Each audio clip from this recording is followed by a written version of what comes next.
I think it's the biggest gap between what you and I as senior designers recommend to entry-level designers. Like, they don't know what they're good at. Maybe they aren't really good yet. They still have to learn on the job and figure things out. Yeah, I think the pragmatic sentence might be just learn to suffer for a bit and eat for a bit, and then until you figure it out. That's part of it as well. That's like being a plumber intern. Like you literally. We're officially live. We are officially live, exactly. I mean, this is just an experiment. All right, so we got a question from our audience, someone who's struggling, and I thought this would be a good moment to see if we can help them. Let's do it. All right. So this person is not sure how much or if at all he should use AI. At one point he's like, I just enjoy doing the actual work myself because that's how I learn, that's how I get better, that's how I find solutions.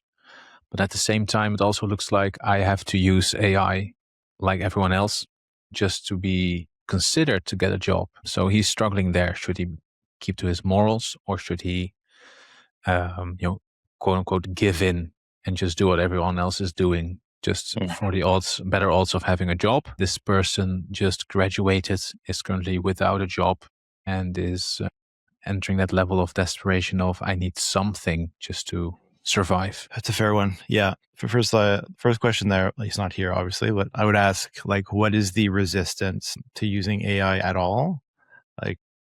Something in there, it seems like the love of the craft is there. So the fundamentals, doing the things by hand, there's a love and passion for that, but you can still do those things leveraging AI. The whole purpose is it's not like a hammer that sees a nail, but it's using tools. It's a tool at the end of the day. So using the tool when it's required. It's not for everything because it helps you explore or get things done quicker. It doesn't replace your entire process. I'd start with there. I'd maybe question what the hesitancy is, and then try to understand what are the things it's useful for, and what are the things that you love, and then figuring it out from there. Because this goes back to a point in a previous episode where I was talking to a developer who AI has removed the challenge of figuring things out by hand, versus now AI can code anything. The challenge has been removed. So I think there's an overlap probably with those two people and kind of the sentiment or that AI is kind of bringing to their day to day. Yeah. I mean, that's probably true. If you really are all about, the doing part, I just enjoy the puzzle of layout and UI and all that stuff. That's perhaps more fun for this person compared to just trying to explain something visual in text. So yeah, I mean, I can see that. I don't know about you. I always think you are more about strategy and ROI and more the important things floating around the design craft. That's what I'm thinking when listening to you. Correct me if I'm wrong, but I really enjoy just literally the drawing and the artsy stuff almost. So yeah, I can relate to that person. What I also noticed, I think, is that there's just a big gap between the things, how people talk about something and how people act on something. I think there's a big difference. I noticed within myself when I write something for social media, I don't want to, but I automatically start to think about what should my first sentence be. Because if the first sentence sucks, nobody's going to read the rest. But if I would explain the same thing to a friend, I wouldn't think about it first sentence. I would just start talking. So there's always a filter between the things you're thinking and how things really are on the job and how you present it. So I think this person thinks that what you see on LinkedIn is the actual deal, how things really are. And I think you and I, we both know that things are really different on the job, on the actual job, compared to, shiny social media. So that's advice. My main advice is to not take it too seriously.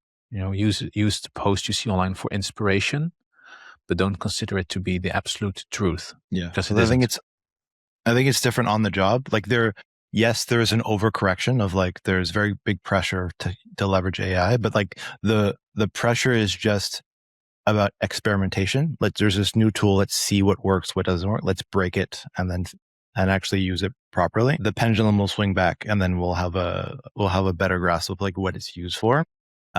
But like he is looking like it sounds like he's on the job search, and employers or future employers are looking for answers to questions like how do you leverage AI during your process. That just sounds like they're looking for people who are like trying to increase efficiency. So like, are you leveraging tools that get quicker output while maintaining the right amount of quality? So like designer, the position, like it's all about quality and aesthetics and making sure that the experience of whatever you're creating is on point. The AI question, it's just about velocity. How can we get quicker to that final output? Mm-hmm. Yeah. So it's just about, I think my advice would be to look at your current process and then experiment with the different tools just so that you have answers to that question. I think that's number one. How you do things on the job, I think is another conversation. As long as you get the output, I think it's fine. I think that's just like a question of the day. How to use AI? It's like a filter, along with like, what is your greatest weakness? It's just another question you have to have another answer for. I would take it from that lens. I wouldn't take it too serious, but I would do the research that's necessary to kind of how does it map to your current process? You can still design things as you wish because you have a passion for this specific aesthetic part. Don't lose that because that's going to show in your day-to-day work. Yeah, that's true. I think you're replying to my do not take it too serious bit. I think maybe the more nuanced version of what I tried to say was also about like don't take it too serious, but be curious about it. Because just like they are not 100% right, they're also not 100% wrong. Like there's always something there.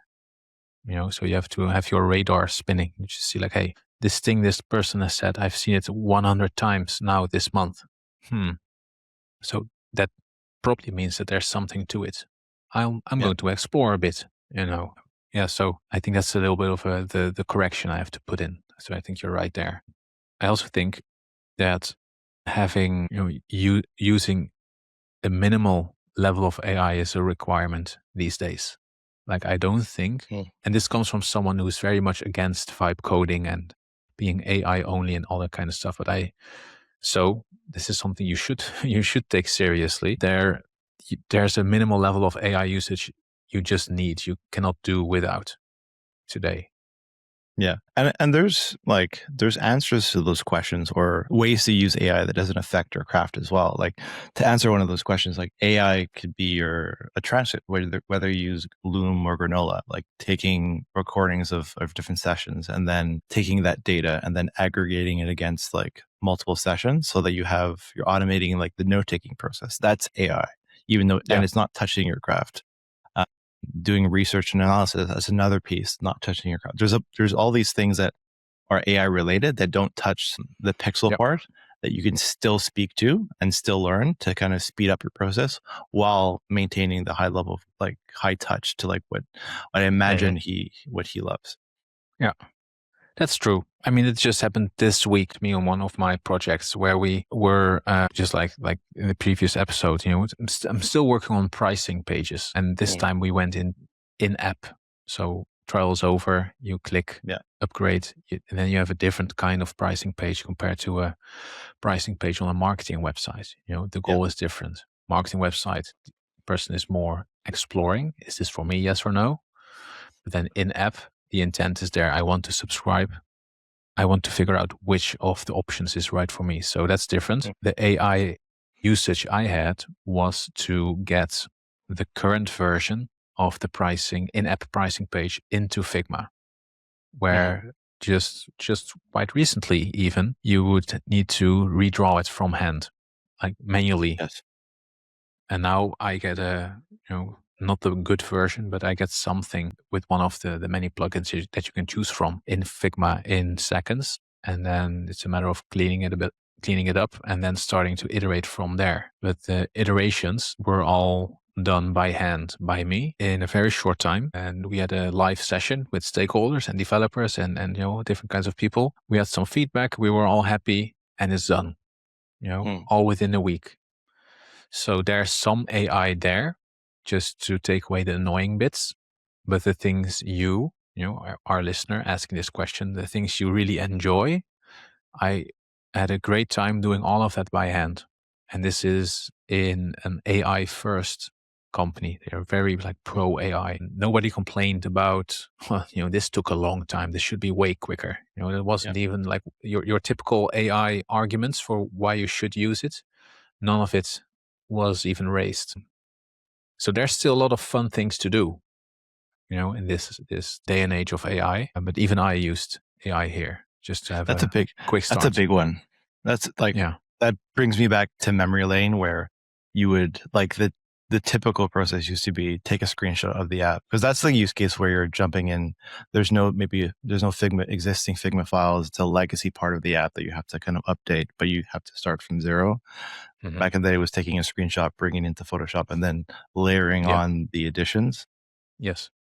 So you'd have this flat image with some UI elements, which is a complete mess. But this is imagine we had this back in the day. That's a big win. Mm-hmm. But to your point, you're getting quicker to the fun part. And the fun part is not recreating a screen that already exists. Yeah. Well, I think that's the most important thing to remember, is that all AI is doing here is taking away the annoying things that I imagine, you don't like. Like he says, I want to sit in front of code or a design tool and bang my head against the wall to solve an issue. That's literally what he's saying. I'm reading it now. Yeah. He gets to that part way quicker.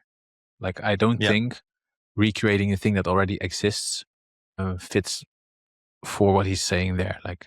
I probably think he likes the thing after that phase. So use AI to do it. You're way quicker. Yeah, I think our advice there is just we're hearing a lot of hesitation, and then we're suggesting a little bit more exploration, because there's AI, the umbrella, and it's not AI does everything. It just does the annoying part. That was the point. Let's automate, or just take away these annoying bits so we can focus on the pieces that are important to you. Yeah, true. Yeah, and then you also have, of course, the transcription of the meeting, where a day later I'm like, did we agree on this part or not? I'm not sure. Let's ask Granola.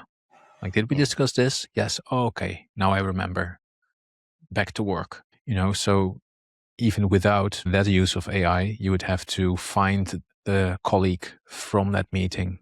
Yes. See if he's in, see if he's not in a meeting where you have to wait, send a message, hope that they remember, not a guarantee. So that is, again, that's a lot of time lost where you could also be in your design tool. And now it's just 2 sentences in an app away and you have your answer and you can continue. Yeah.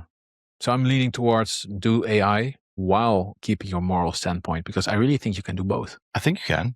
It's you exactly. I think you do exactly both. There's no reason why you can't.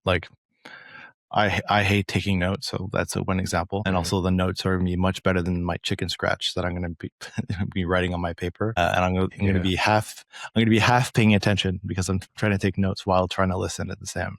It's like juggling and trying to pat your head at the same time. It's not ideal. And I have all the notes. And also I use that transcript to feed into. I can structure it properly. I can bring it into Claude. Here's the context. This is what we're going to build today. Here's a round of feedback that I pulled from Granola. Let's work on these points.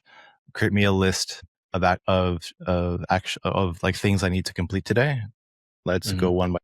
Yeah. I think you and I, we both do the same thing, where a full transcript can be an attachment in a prompt. Yeah, on the daily. Multiple meetings here. I have just go, okay, what task am I working on? Okay, cool. Let me bring in the context. I have all my meetings set up.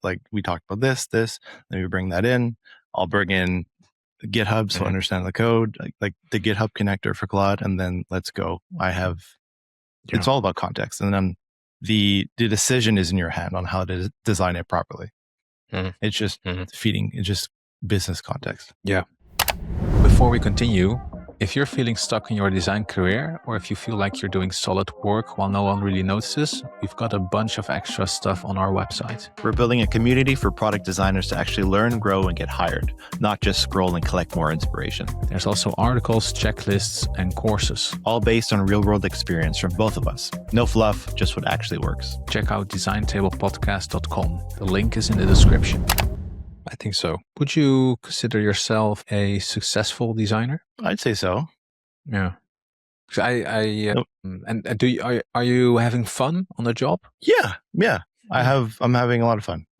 Yeah. Like I guess I can put it through the lens of like today's episode. Yeah, I'm having a lot of fun. If we're talking about like, has AI increased or decreased my happiness? Maybe increased, just because I get exposure to different things. Historically, just been working within like a silo, and now kind of breaking on and having more control over the ability to wear multiple hats, just because the AI tools have facilitated that. Like historically, you'd have to work at a small startup to have that experience, but now even in bigger companies, you can kind of work beyond your design vertical and help other people. And these tools help that. So I can go into copywriting because I can fix my spelling mistakes. I can work on strategy because I have the tools to bridge the gap within like the product manager fundamentals that I'm missing. I'm able to be more useful, and then I'm able to bring things to life, which is like that for me is like brings me back to like when I used to like code and design. Putting something to production is like that gives me so much joy, and I'm able to do that on the daily now. Mm-hmm. Well, that's great. Reason I'm asking is because I can answer yes, I think, to both questions also. I consider myself quite successful, and I'm also enjoying my work. But the interesting thing is that you and I, we work in different ways, in terms of AI usage, different situation, in-house, freelance. Also, you working in a larger company, I work mostly with small companies. Like there's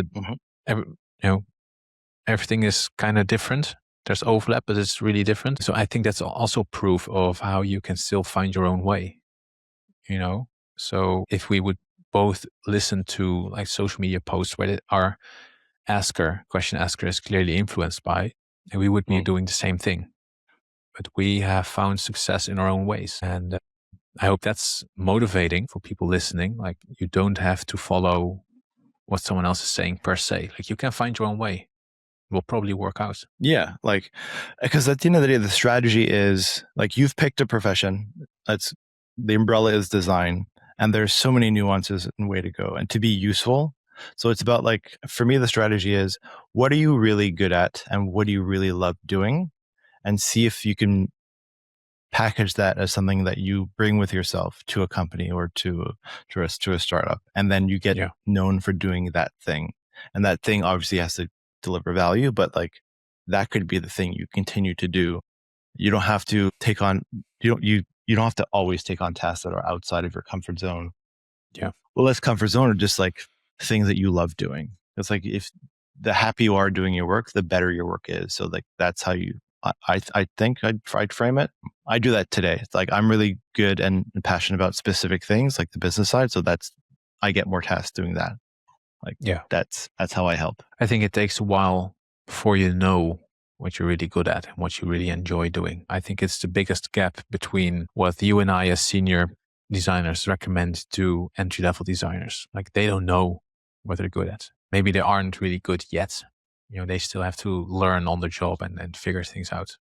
Yeah. I think the pragmatic like sentence might be just learn to suffer for a bit and eat shit for a bit, and then until you figure it out. That's part of it as well. That's like being a plumber intern. Like you literally eat shit, but like you have to like taste different things and then try and fail until you are good enough to be seen with like at that certain level to be it's basically you can carve your path. But like anything, you at the beginning of your career, you're just learning, eat shit, and then eventually that's part of your 20s is just like experimenting, learning things, and then you find your light or your guiding force. I mean, my first job, I just said yes to the first company that wanted to have me. There was no strategy there, know, doing more of the things I'm good at because I wasn't good at anything, just fresh out of school. So they offered me a job. I was just like, yeah, okay, let's start. Let's do it. It only took many years before I realized, like, wait a minute, I want to work independently, Mm-hmm. So, I mean, I can see that challenge. I more and more understand the question here is, I'm desperate. I have no job. I just want a job. It doesn't really matter as long as Yeah. it's a design job. So if I see everyone talking about the way I should be using AI, maybe I just should. And, maybe so far our answers have been quite dreamy. We're very well meant and helpful. Mm-hmm. But if this person is desperate, running out of money, I think it's okay. Well, maybe I'm just repeating what you're saying. The eat shit, yeah. I think that's important. So, I wouldn't skip past it. Well, just because you learn the most when things are bad? Is that what you're saying? Or I think so. I think it's like it feeds the rest of your journey. If it doesn't have to be bad, but like the beginning stages, like there's growing pains. There's things that suck that you have to do anyways, whether that's getting caught. I remember when I was saving for the graphic design web development course, I had to find a job to pay for it. And the first one I landed on, I was desperate to find anything, went to one of those, we'll find you a job kind of things, more like manual labor stuff. And it was literally, you go in, the requirement was steel-toed boots, construction boots. And then they're going to ship you off in the back of a van, literally, and then ship you off at a location and you would do work. Like so I went in one day, had my boot, just like, cool, just wait 30 minutes. We're going to put you. And then I was packed into the back of a van and I was sent to a Pepsi factory and I had to move crates from one end of the warehouse to the other house. Like that was the job.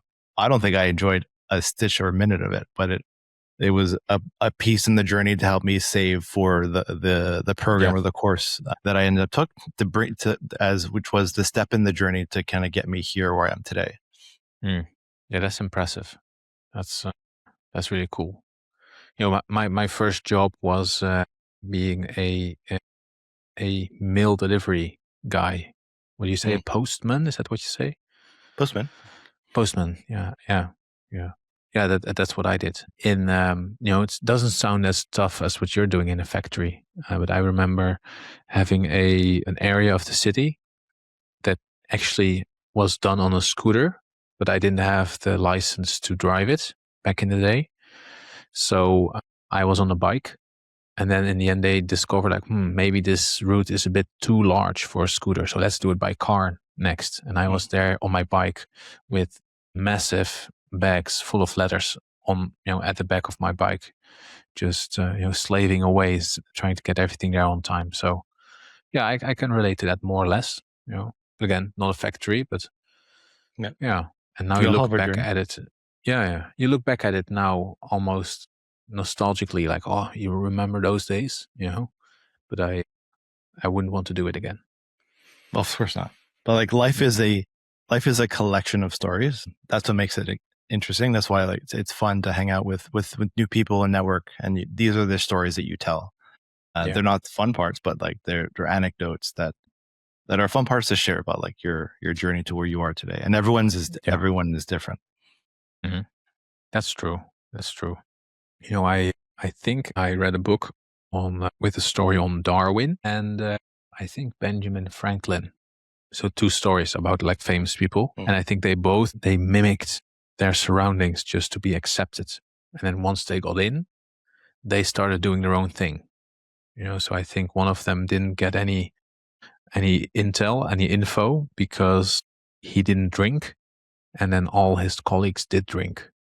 So he was like the strange non-drinking guy, and then once he gave in, so he let go of his morals, started drinking, and then he became one of the guys, and then he started to get like all the gossip and inside info, and that really helped him get, unstuck and do more things. I mean, if they're doing it, if they did it, it's okay for you to also let go of your morals and just, use the things recruiters want you to use, get in, solve that desperation, have bread on the table, be able to afford the things you need to afford.